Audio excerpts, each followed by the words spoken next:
Turn it up. You're listening to Live and Loud with the Lord, Nelson, that is.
Gentlemen, family, friends, and heavy music lovers worldwide, you are now locked into Live and Loud with the Lord, hosted by the big guy with the big show. You know who it is. The Lord, again, Nelson, that is, yeah, in association with the CMS Network and 5 Royals ENT.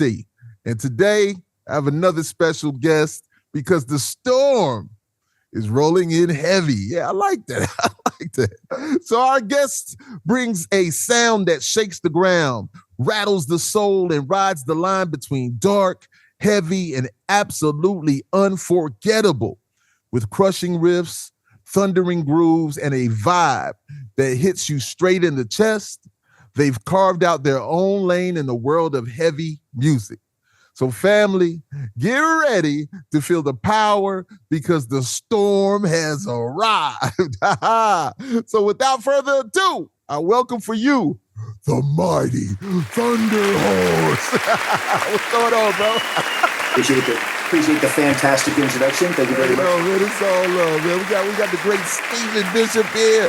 Yes, indeed. You know, vocals, lead guitar, that guy handling business, man. So we're going to get into this and have a good time. So the first question I always like to ask is, where are you guys from? So we're based out of San Antonio, Texas. That's what we call home. Mm-hmm.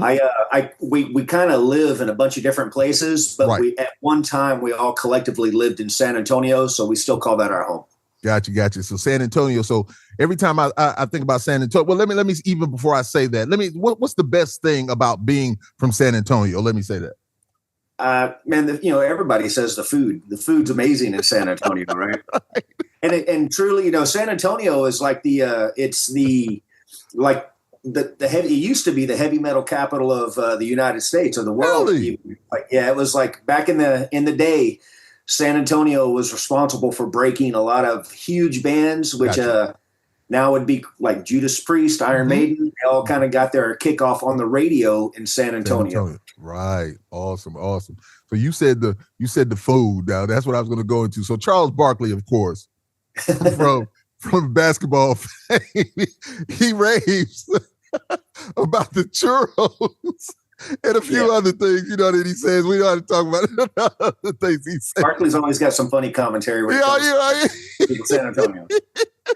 He says San Antonio's got some big women. That's what he says, man. So but it's all love. It's just all funny. But he raves about the churros, man. So when I come for a visit, where are we going for the best food and music, man? Anywhere downtown. Anywhere downtown. Anywhere downtown. Yeah. Okay. Love it. So Thunder Horse has such a commanding name. So what's the story behind it, and how does it reflect your sound and presence as a band? Thunder Horse. So it was actually the name. I work in the oil industry, and I was on a drilling rig in the Gulf of Mexico called Thunder Horse. Wow. And I thought it was just a fantastic name, and it kind of fit where we were. And then I found out much later on that there was was a Metalocalypse had a song called Thunder Horse, or so it was. We always get compared to that, but I'm like, no, that's different. That's Thunder Horse one word. We're Thunder Horse two words. Right. It's completely different. But I just thought it was a great name, and it kind of like sums up our sound. That big, like kind of doomy stoner rock. Like just kind of heavy, thick sound. I thought it was a good one. Listen, no doubt. Then you said an oil rig, man. So I tell everybody I'm so visual, so I'm picturing out there, all the things that I've seen about an oil rig, man. Man, what was that like? How far is it out there working on an oil rig, man? That's crazy to me. Yeah, I mean, I've been all over the world, working in the oil and gas industry. I've been in every major body in the world, and whether it's the Gulf of Mexico, North Sea, the Mediterranean, coast of Africa, it's been a great career for me. I love it, and it helps me finance my opportunities to play music. Right. So it's you know how it goes, man. Like sometimes you just got to have a real job, But sometimes, like the rig that I was on, the Thunder Horse rig, I think it was about an hour and a half long helicopter ride. So I'm thinking 150 miles offshore. Wow. Yeah. So what did you now you got me going, man. We're gonna get back to the music. So what did you actually do? Well, I started off in oil as a commercial diver, a hard hat diver, subsea. And then as I moved on and became an older diver, I got over onto the ROV side, remote operated vehicles. And then wound up working like all around the world, did subsea robotics, and it's kind of where I plateaued out there is doing the underwater construction. So I'm gonna go ahead and say, and then we'll move on. So you kind of like a superhero to me, man. That's something I've never met anybody like that. So I'm bugging right now. Yeah, that is totally amazing. Listen, I applaud you, man. This man is like, I'm thinking Jacques Cousteau and all these people going down. That's wild, man. I'm older now, so you might not know what I'm talking about, but that's love, man. That's a great thing. You and I are probably close to the same age. I might actually even be older. I don't know. I don't think so. I got a little age. Well, maybe we'll keep that on, but it's all love, man. So your sound blends elements of doom, heavy rock, and metal. How has your style evolved since the band's formation? I think since when we first started, it was a lot more sludgy, kind of doomy. I wrote that record. It was kind of an accident on the very first album, the self-titled release. Mm-hmm. The guitar player, the lead player, Todd Connolly, and I were in another band many years ago, kind of back in the mid 90s through the mid 2000s. We were pretty popular, did some soundtracks, and kind of, did a lot of touring with that band. We started off on MIA Records and wound up on Cleopatra and did the whole LA rock thing for a while. Okay. And then, just like any band, I mean, from your past, too, it's like sometimes you just run your course and then, it's over, right? It's time to hang it up. Indeed. So in like 2006, 2007, we did our last tour, did a couple of shows and just kind of decided to kind of put it to bed. And then I took a 10-year break for music. In that 10 years, I was working around the world, working on the rigs and stuff like that. And in my off time, there wasn't a whole lot to do. So I just started like writing music again. Reached out to Todd because I kind of hit a brick wall. And I was like, hey, man, can you help me out with some riffs? I just want to finish these songs, nothing serious. And it turned out that he actually, he liked the music. And then there it goes. It took off. Awesome. But from that first album that I wrote mostly, not being a great guitar player and Todd putting all the flair on it, we've just kind of gotten a little bit more like technical, like a little bit more guitar oriented over the last, 4 albums now. And now it's a lot more like guitar focused and kind of like some of the songs have picked up pace from what they were originally, so that's kind of our evolution from like the slow, sludgy doom stuff to a little bit more of the doom rock, kind of Texas rock sound. Got you. Yeah, but listen, I want to say, man, I love that slow burn though. It's just, I found myself just even when I was listening last night, I was just like, yo, here I am just writing, just freestyling in my head. I was just like, oh man, that's nice right there. Oh man, I'm loving that right there. So no, hey, listen. Love it though. Love it. Love it. Love it. So when you're creating music, does it usually start with riffs, lyrics, or a particular mood? And how does Thunder Horse build a song? It for us, it always starts with a riff. Like that's kind of what we do. Like we'll have a shared folder on Dropbox, and I'll just put like just a million riffs in there. And every once in a while, something will kind of catch on, and sometimes I just wake up, and I'm like, okay, I'm going to write a song today and write an entire song. But I never ever start with lyrics. So being a vocalist, which is weird, like I never start with it. It always starts with the music for me, never the lyric. I got you. Well, I always say that the music gets you and the lyrics keep you. But you got it is, I guess, me being a vocalist, I'm a writer, but I always have melodies in my head, no matter what I'm writing. I always have something in my head playing. And I don't know if you do the same thing, just melody wise. I'm big on that. I have to hear that, to keep in tempo or whatever like that. But man, I feel what you're saying. I like that. I like that. So we're always trying to find the hook, if I find that hook, then that's where I want to go, Indeed. When Matt sends me stuff, a lot of times he's amazed. He's just like, but when I get on it immediately, or when I have time to, I jump right on it because things start running in my head immediately once I start listening to that music. So, the music.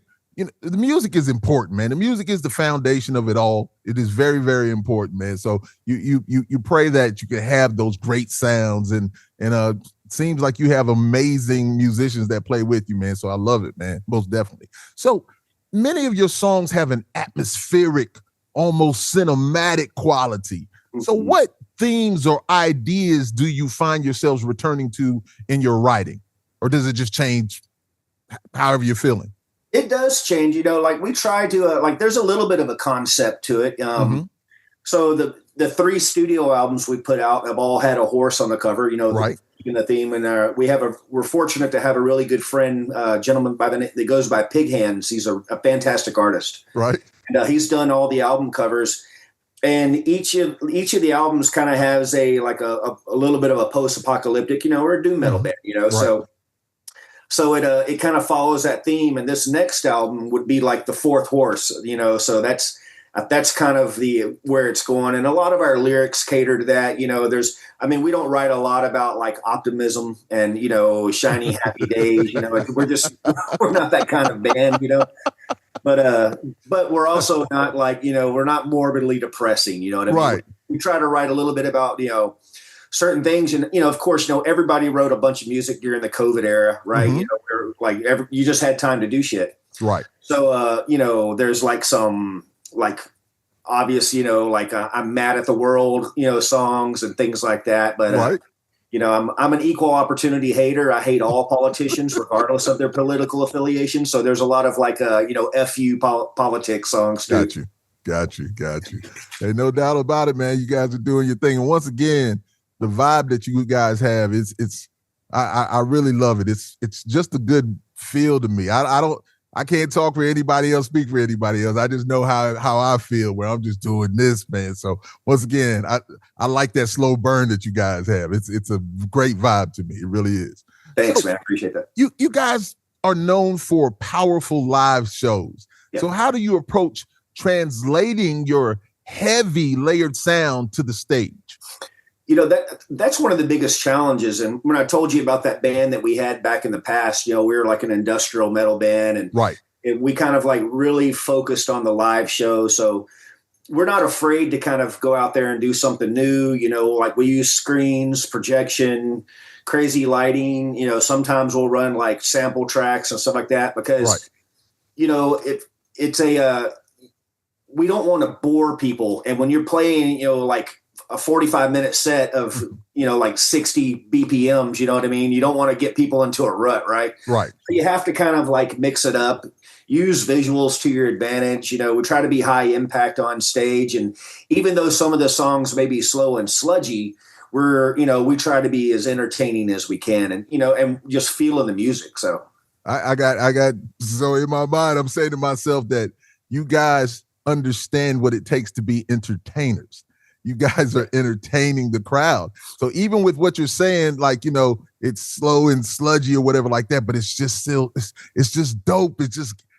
I don't know. It's just a vibe to me, man. And so if you're in there and you're not feeling that, something's wrong with you. Not the music, because the music is on point, man. Most definitely. You guys handling your business. So are there any surprising influences outside of rock and metal that you have possibly incorporated in your music?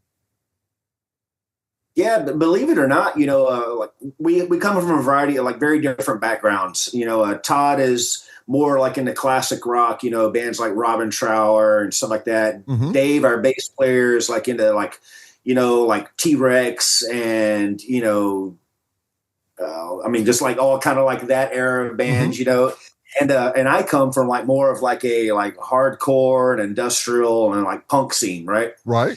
And so we kind of take all of that and wrap it up into like whatever mishmash we are, and that's kind of what makes Thunder Horse is the, it's the diversity of our backgrounds that kind of give us the difference than a lot of other bands that happen to be in this genre. Got you. So believe it or not, like I'm a huge like Pink Floyd fan though, so we try to take some of the soundscapes and I got you. Yeah. I always say it's like, if I could write a perfect record, it would be like a cross between, The Wall and 9 Inch Nails, The Fragile, to be like both of those, together in my mind. So we're trying to do that on this next record. It's a little bit more of a concept album, and it has a little bit more like ear candy, some soundscapes, and, it has like strong song content, but there's like some surprises in between songs and hidden tracks and stuff like that. Oh, awesome. Great sonics. And you saying that like the Pink Floyd vibe and stuff, I can hear it, no, man, it's just dope, man. It really is. You guys got a dope sound, man. You really, really do. It's very enjoyable to listen to. Let me say that. It really is. Thank you. Appreciate it. So being from Texas, do you think your environment or local scene has influenced your music and band's identity? Yeah, absolutely. We toured for, a dozen years, did the van thing all the way to the bus thing and then all the way back to the van thing, right? Right. That evolution of rock and roll. Yes. And then, going all around the world and kind of experiencing different scenes, I can hands down say without a doubt that Texas is one of the best places to play, in my opinion, and I think it has a very distinct sound. The bands from Texas do.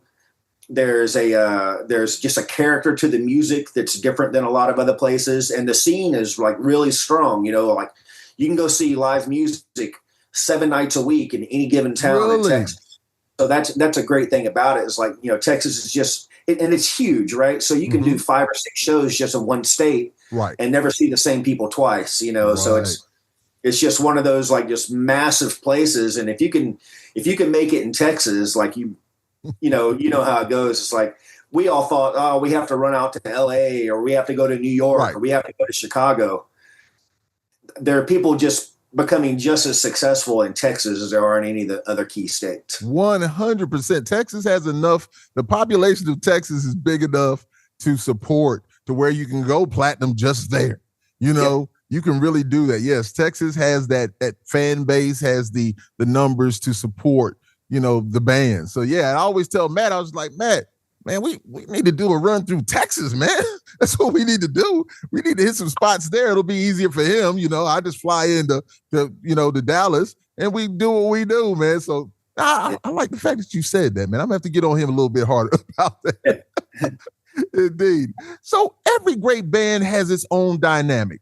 So what do each of your band members, or you speak about your band members, bring to Thunder Horse that makes it work so well? Yeah, like I said, the diversity in our background is key to it. Right. Todd's an unbelievably great lead guitar player.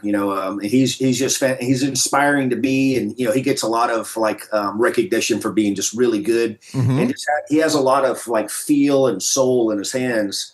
He's not a machine, right? Like there's a lot of emotion in his playing. Me, I'm more of just a solid rhythm player. I'm the Malcolm, I'm the guy that's I'm going to hold it down as best I can. Right. And Dave, the bass player, is, our rhythm section is, I would put him against anybody. Like between Dave and Johnny, they're just, I mean, they're like a locomotive, Yeah. And Dave plays like, he's a big, gigantic, almost 7 foot tall, plays a 12-string bass. He's just huge, larger than life, and Johnny's just like an animal behind the drum kit. So it's all the little pieces make us like one whole band. And I'm really fortunate to be in a band with those guys because they are way better musicians than I ever could be.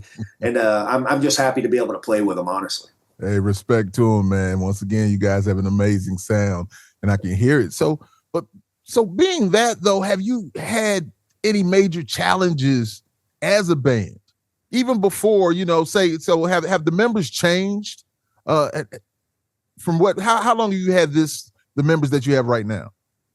This current lineup we've had for probably 3 years now. Okay. We did start off with a different drummer. Jason West was our drummer, but he's kind of an anomaly in himself. He was also the drummer for Wednesday 13. He was in Sebastian Bach. He did Murder Dolls.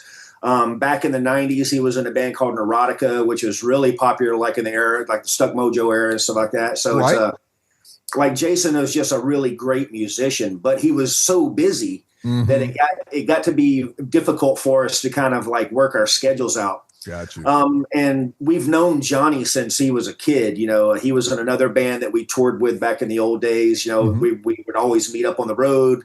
We had the same booking agent for a while, so we got to do shows quite often, and we just knew him as a great drummer. So it was a very seamless transition from Jason to Johnny on drums. But Dave, Todd, and I have been consistent since we got together in 2017. Indeed. So you were speaking about the new album. So are you going to release singles off of it? Do you have the title for it? What are we looking at? That's all in works right now. We've started tracking. So we've gone to the studio and put down four full-length songs and a couple of like instrumental things. And then we have another studio session booked later on this month. We're talking to a couple of like people about mixing the record, and everything is self-produced ourselves. Right, I was going to ask that. Yeah, it's like I said, it's more of a concept, kind of a continuation of the first three. This will be the bow on it. This is the last one of the series, and then it's still a little bit early in it though. But I expect us to be able to have like a maybe late 2026 release. It's okay, possibly early 27, if depending on how busy the label is to put it out. I got you. So, and what's the label that you guys are on now? We're on Ripple Music. Music. I had that. Bay Area. Yeah. Great label, man. So Ripple Music. Now, you said you were with Cleopatra Records formerly, and I know that Matthew Lidwin. I've had him on the show a couple of times. A real cool dude. Has his own style, which I love. It's just cool. So you said Ripple Music. What have they brought to you guys, or how labels are just getting such a bad rap now? What have they done for you that has been so great for you? The thing, Ripple Music is they're really kind of genre specific, right? They're really well known in our little cosmo. Right.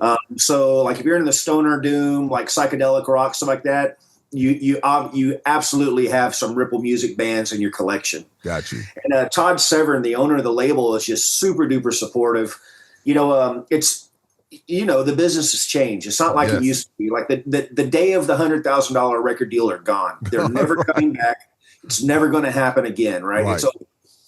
So with Ripple Music, what they do is they really help out a lot with their network, the PR, the tangible products, the digital distribution. They're very, very tuned in with that stuff. Awesome. Plus, I get to keep, we get to keep our masters. We own all of our copyrights. They're a very supportive label, and they say Ripple family, Ripple Music, and I'm absolutely a big proponent of the family aspect because I have been on big labels and I've been in some bad deals, and that's the best way to just crush a band is like to be on a non-supportive label. Yes, indeed, man. Goodness, hey.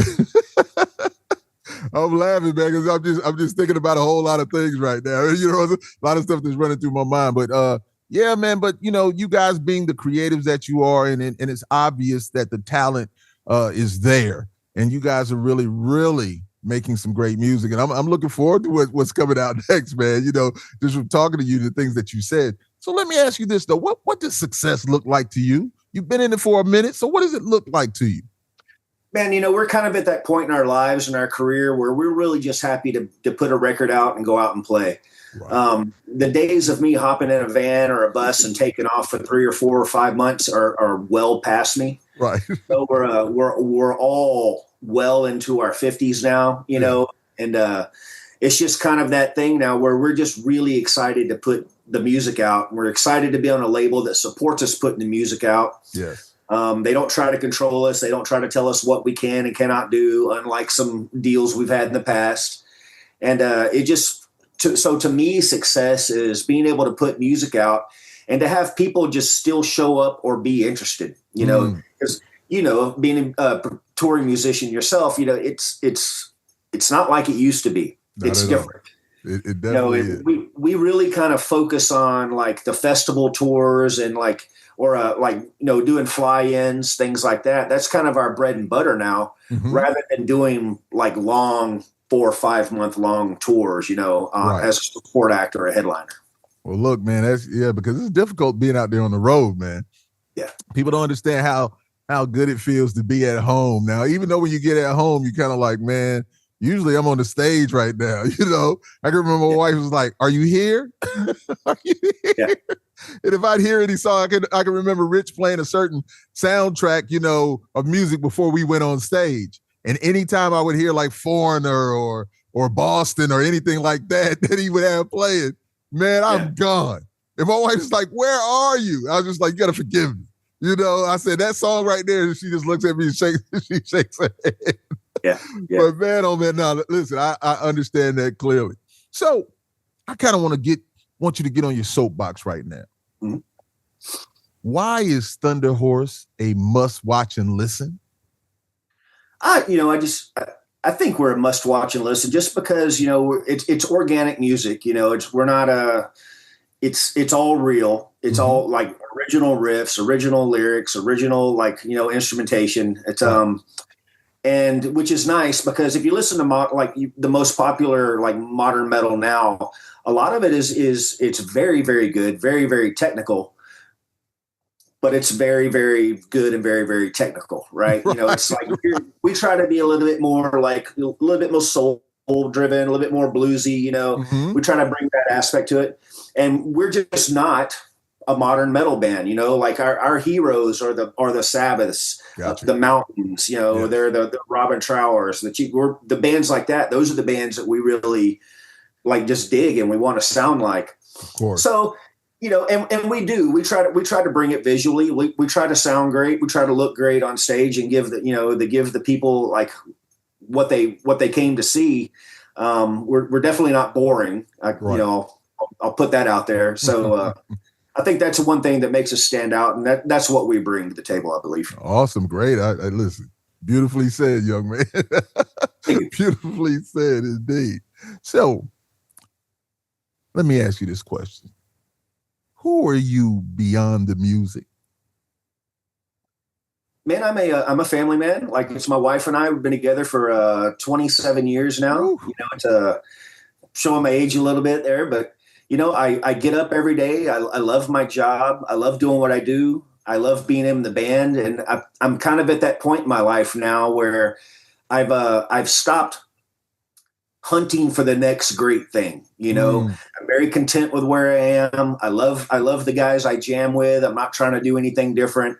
I love, you know, my home. It's like me, my wife, my 5 schnauzers, and my silky terrier, all 6 of our dogs, and you know, living the dream in Texas. You know, I can't ask for anything more. Indeed. Awesome, man. So family love, I got you, man. So like you, I'm good. You know, I really am. I'm not out there trying to chase anything. And a lot of times, you know, I let my wife know, I was like, no, this is most important to me, even though what Matt and I do is very, very important to me.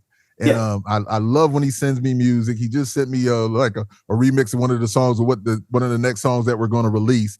And I'm just like, man, every time he sends something, I just feel so good about it. So the music is my drug. Music is my ultimate high. It makes me feel like nothing else. I always say that music is the ultimate time machine. And so I really enjoy it, and I hear you clearly, man. So my last question for you is, what was the last song you listened to? Oh, Stuck Mojo Rising. Did you listen to Rising? Awesome. I'm serious. I put it on right before talking to you. And last song I listen, listened to. shout out to Bones, right? Bones just texted me 2 days ago because we were supposed to get together and do a few things, but and he's back in town. He lives back in South Carolina now, and so yeah, he's back, and we were supposed to get together and do a few things. And so, man, listen, I'll let him know most definitely, because that's my boy, man. We're family, been family for a long time, high school days, indeed, man. So yes, indeed. So, man, I love that era. That mid '90s to the mid 2000s was just a great time. I thought it was like the last era of like really good original rock and roll. It's like it was like things just kind of changed in the early 2010s, right? Right. It changed, like taste changed. The social media, like everything changed in the early 2010s. So that mid '90s to mid 2000s to me was like just like the golden era. I loved it. I'm going to say to you, man, the thing is that how our parents would tell us, like, they catch us doing things. They're like, we've done it before. We know what you're going to do. But now things are so different. I mean, with all the social media stuff, it's actually different. It's stuff that has never been done before. So when you look at it, it's just kind of like, wow, and it's just crazy, man. But hey, we're rolling, we're doing our things, we're staying with it and handling our business. And man, listen, this has just been a great conversation with you, young man, and I really appreciate it. And you guys are welcome to come back anytime you want to. Your family, man. It's all love. It really is. So the floor is yours. Please let my listeners and viewers know where they can support the amazing Thunder Horse. Cool. I appreciate it. Like I said, we're Thunder Horse. We're on Ripple Music Records. You can catch us on all the socials, whether it's X or Facebook or Instagram. We're on all of them. We also have YouTube, a lot of videos out, and just keep your ear to the ground. Hopefully, we'll get to roll through a town near you, maybe play a festival or do a small tour, and we hope to see you guys at the shows. Indeed, awesome, man. I really appreciate you, man. I appreciate you, man. I'll definitely be looking for it, man. I'll be keeping up with you. Indeed, no doubt about it. So, ladies and gentlemen, we have just been blessed by an amazing conversation with an amazing young man, Steven. Yes, indeed, from the band Thunder Horse on the Live and Loud with the Lord show. And I'm beyond thankful and grateful that he has taken the time to spend some time. And until next time, remember to lead with love and follow with faith. I am the Lord. Nelson, that is. And you guys be good. Peace. Thunder Horse. Yeah. Hey, man. Thank you, man. I appreciate it. It's good.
Turn it up. You're listening to Live and Loud with the Lord, Nelson.